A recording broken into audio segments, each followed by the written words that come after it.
안녕하세요. 오늘의 사건 일지 그날의 비밀번호 에피소드 4화는 리먼 브라더스 사태입니다. 미소님은 부동산에 관심이 좀 있으신가요? 요즘 진짜 부동산에 대한 관심이 큰 것 같아요. 물론 저도 내 집 마련의 꿈을 위해서 주택청약 저축도 하고 있는데 요즘 집값 오르는 거 보면은 까마득하긴 하더라고요. 사실 아직 사회생활을 시작하지 않은 저희 또래들한테는 더 넘사벽인 것 같기도 하고요. 부동산이 최근에 정말 많이 오르긴 했죠. 부동산이 마냥 사놓으면 오르는 자산이라고 생각하기 쉬운데 예전에는 부동산 가격이 떨어졌던 적도 있는데 혹시 아시나요? 에이, 떨어져봤자 어차피 미미하지 않았을까요? 그래도 대한민국 1등 안전자산인데? 오늘의 이야기를 보시면 생각이 달라지실 거예요. 오, 과연 제 예상을 뛰어넘을지 오늘의 이야기가 궁금한데 알려주시겠어요? 오늘은 조금 먼 나라 미국에서 이야기를 시작해 보겠습니다. 먼저 첫 번째 키워드 영끌입니다. 첫 번째 넘버 카드는 911이네요. 미소님 911 테러 아시죠? 그때 저 정말 어렸을 때인데 그 높은 건물이 무너지는 게 너무 충격과 공포였어요. 911 테러는 2001년 9월 11일 발생한 미국 뉴욕의 110층 세계 무역센터 쌍둥이 빌딩과 워싱턴의 국방부 건물에 대한 항공기 테러 사건이었죠. 어떻게 그런 테러를 할 수가 있는지. 세계 경제의 중심부이자 미국 경제의 상징인 뉴욕은 하루아침에 공포의 도가니로 변했고 해당 테러로 인해서 2,800에서 3,500여 명 정도의 무고한 사람들이 생명을 잃었다고 해요. 미국 사회가 슬픔과 충격에 빠진 것은 물론이고 경제에도 큰 타격을 입혔는데요. 국제금리가 단숨에 하락하고 세계 증권시장이 흔들렸어요. 미국은 사건 직후 일주일간 증권시장을 열지도 못하였으며 오가는 모든 국제항공선도 차단되었다고 합니다. 건국 이래 본토의 중심부가 외부의 공격을 받은 것은 처음이었다고 해요. 정말 아수라장이었을 것 같은데요. 두 번째 카드 오픈. 카드 넘버는 바로 3입니다. 3이라 무슨 의미일까요? 좀 궁금한데요. 한번 추측해 보시겠어요? 힌트는 지금 우리나라 상황과 많이 비슷하다는 겁니다. 굉장히 뭐가 많이 올랐죠? 설마 아까 얘기했던 부동산? 와우! 정답입니다. 미국은 경기 부양을 위해 저금리 정책을 펼쳤고 저금리로 인해 대출에 대한 부담이 줄어들었죠. 이에 부동산 가격은 상승하고 신용과 소득이 낮은 사람도 대출을 받아 너도 나도 집을 사기 시작했어요. 서브프라임도 대출을 받기 시작했습니다. 아, 우리 오늘 말할 서브프라임이란 단어가 여기서 나오는 거네요. 서브프라임 모기지론을 통해 쉽게 대출을 받아 집을 구매할 수 있었고 이렇게 주택 구입이 많아지면서 부동산 시장에 많은 돈이 투입이 되고 미국의 주택 가격은 하늘 높게 치솟았습니다. 걷잡을 수 없는 상황이 벌어질 것 같네요. 세 번째 카드 넘버도 봐보도록 하겠습니다. 바로 2004. 이건 뭔가 연도일 것 같은데요? 네, 맞아요. 위기의식을 느낀 미국은 슬슬 저금리 정책에 브레이크를 걸기 시작합니다. 연방준비제도 이사회에서는 1%의 금리에서 단기간에 5.25%로 금리를 상승시켰습니다. 단기간에 무려 5배가 오른 거죠. 5배라니. 초저금리 정책, 무리한 채권 발행이 금리 인상으로 인해 직격탄을 맞으면서 경제가 무너지기 시작한 거네요. 네, 맞아요. 브레이크를 급하게 걸어보았지만 연체율이 급증하면서 시장은 걷잡을 수 없이 도미노처럼 무너져 내리기 시작했죠. 두 번째 키워드를 보면 바로 하락인데요. 경제를 살리려고 저금리 정책을 펼치다 보면 또 다른 문제가 터지고 이게 정치가 참 쉽지가 않은 것 같아요. 그래서 바로 첫 번째 카드 보도록 하겠습니다. 첫 번째 카드는 2007입니다. 2004로 추측을 해봤을 때 2007년에 뭐가 터진 거네요. 오, 맞습니다. 이제 슬슬 감이 좀 생기시는 것 같아요. 그쵸? 감이 좀 생긴 것 같아요. 오늘의 주제인 리먼 브라더스 사태의 원인이었던 모기지론 부실이 2007년에 발생하게 됩니다. 네, 많은 사람들, 심지어 서브프라임 등급에게까지 대출을 해준 은행은 많은 채권을 가지게 되었는데요. 은행은 돈을 빌려주고 받은 채권을 현금화하고 싶어 했고 은행들은 채권을 자산운용회사들에게 되팔고 돈을 현금화했습니다. 다량의 채권을 사들인 자산운용회사들은 이 채권들을 다시 묶어서 주택저당증권이라는 파생상품을 만들어 투자은행에 다시 팔았습니다. 투자은행들은 사들인 주택 저당 증권을 다른 채권들까지 한데 모아서 부채 담보부 증권이라는 상품을 만들어내는데요. 이때 대표적인 투자은행이 리먼 브라더스입니다. 거의 뭐 폭탄 돌리기 같은데요? 여기서 돌리고 저기서 돌리고.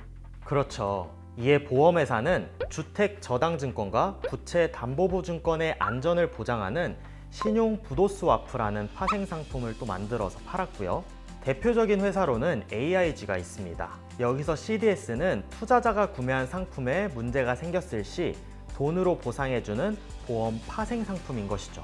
어떻게 보면은 그냥 빚을 낸 건데 주택이라는 담보 하나로 계속 새로운 상품들이 생겨나고 이걸로 돈놀이를 하는 거네요. 뭔가 실체는 없는데 돈이 계속 왔다 갔다 거리는 느낌? 이러한 폭탄 돌리기 끝에 1850년에 설립된 리먼 브라더스가 2008년 9월 15일 약 6천억 달러의 부채를 감당하지 못하고 파산 신청을 하게 됩니다. 2008년 9월 16일 오전 서울 소공동에 위치한 리먼 브라더스 한국지사에 대해 대한민국 금융위원회가 긴급 조치를 내려 업무가 정지되기도 했었죠. 우리나라 타격도 정말 장난 아니었겠는데요? 그리고 6천억 달러가 그 당시 우리나라 환율로 따지면 무려 700조였습니다. 700조? 와, 세상에 진짜 입이 떡 벌어지네요. 네, 심지어 리먼 브라더스의 파산은 역사상 최대 규모의 파산으로 기네스북에 등재됐습니다. 기네스북에 오를 정도라니 진짜 어마어마한 사태였네요. 네, 이러한 파산 신청으로 우리나라에서는 인수를 엿보기도 했는데요. 산업은행이 인수를 하려고 고민했으나 결국 9월 10일 리먼 인수 포기를 공식 선언했습니다. 한국산은의 인수협상 결과가 최후의 생존수단이었던 리먼의 주가는 협상 결렬이 보도된 9월 9일 하루 만에 45% 폭락했으며 6일 뒤인 9월 15일에 파산 신청을 했고 그로 인해 글로벌 금융위기가 닥치게 됐습니다. 네, 이어서 두 번째 카드를 살펴보면요. 마이너스 3.2%입니다. 이러한 글로벌 금융위기가 닥치며 기존 주택 판매의 선행 지표인 잠정 주택 판매 지수가 전월 대비 3.2% 하락하게 됩니다. 주택 가격의 하락이 시작된 거죠. 2001년 9.11 테러가 2007년 서브프라임 모기지 사태로 이어진 거네요. 이러한 사태는 한국도 피할 수 없었는데요. 리먼 브라더스 사태 이후 2008년 9월 전국 아파트 매매 가격 지수가 73.6에서 2009년 1월 71.9로 2.31% 하락했고요. 특히나 서울 강남은 7.51%나 하락했다고 합니다. 실거래 사례로는 고가의 아파트로 유명한 음마 아파트가 2008년 4월에는 10억에 거래가 되었지만 2008년 12월에는 7억에 거래되어 약 3억가량 떨어져 거래가 되었다고 합니다. 코스피도 1500선에서 930까지 하락의 길을 걷게 되었답니다. 실제 사례로 들으니까 뭔가 체감이 확 되네요. 먼 미국에서의 사건이 한국 집값에 영향을 주다니. 저는 부동산은 마냥 오르는 자산이라고만 생각했는데 글로벌 경제 위기의 여파로 하락하기도 했었네요. 자, 그럼 마지막 넘버 카드 10입니다. 바로 10년의 회복 팽창을 뜻하는데요. 미국은 양적 완화 정책을 펼치면서 경제를 회복했습니다. 주택시장의 가격은 복구했지만 이러한 사태들로 인하여 사회적 분위기도 많이 바뀌고 아직 국민들이 느끼는 체감은 예전과 같지는 않을 거예요. 맞아요. 내수 경제를 활성화하려는 트럼프의 정책이 이와 같은 이유였던 거죠? 네, 그렇습니다. 신흥개발국 공장이 미국 내로 들어온 거죠.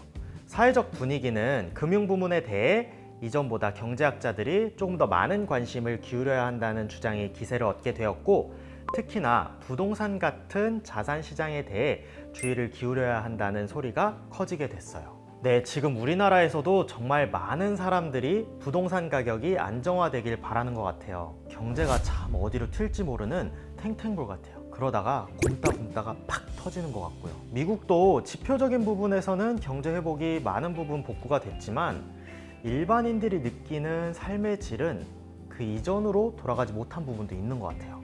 네, 심지어 코로나 사태로 그 상처가 다시 덧나서 결과적으로는 삶이 더 나아지기는커녕 뭔가 후퇴해버렸을 것 같아요.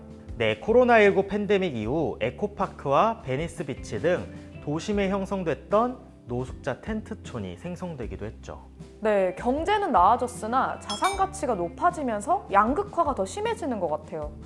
진짜 코로나 제발 좀 사라졌으면 좋겠어요. 맞습니다. 코로나 멈춰! 네, 오늘도 역시나 안 맞춰볼 수 없겠죠. 그쵸? 네, 비밀번호 한번 맞춰보시죠. 일단 뭐 세 글자 숫자는 뭐 국룰 아닌가요? 그럼 저는 순서대로 911이랑 3 해볼게요. 오. 이제 도가 트이셨네요. 최고의 보드게임이죠. 부루마블.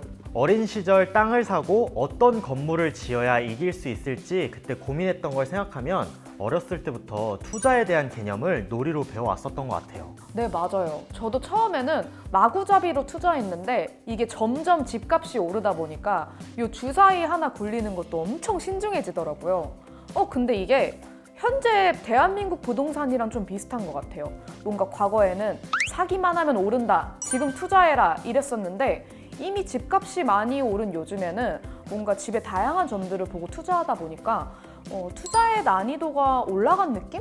우리가 어린 시절 즐겼던 게임에서 투자의 즐거움과 매력을 느꼈다면 어른이 된 지금은 다소 어렵지만 우리가 꼭 반추 삼아야 할 미국의 경제 상황을 통해 투자의 리스크를 살펴보았는데요. 오늘 그날의 비밀번호 어떠셨나요? 저는 미국이 뭔가 강대국이라서 별 어려움 없이 지냈을 거라 생각했었거든요. 우리도 이런 경제 상황을 보면서 항상 주의하고 경각심을 가져야겠다는 생각이 들었어요. 과거의 세계적인 금융 사태를 통해 배운 것을 잊지 말고 건강한 투자 습관을 길러야 할 것 같습니다. 네, 우리 모두 건강하고 똑똑한 투자로 더욱더 건강한 사회를 만들어가요. 네, 오늘의 사건 일지 그날의 비밀번호 네 번째는 미국에서 벌어졌던 일들을 통해 경각심을 느껴볼 수 있는 시간이었습니다. 다음 오늘의 사건 일지 그날의 비밀번호는 더욱더 유익하고 재미있는 토크를 가져올 테니까요. 기대 많이 해주세요. 네, 그리고 구독과 좋아요도 잊지 말고 부탁드려요. 그럼 다음에 또 만나요. 안녕. 케비TV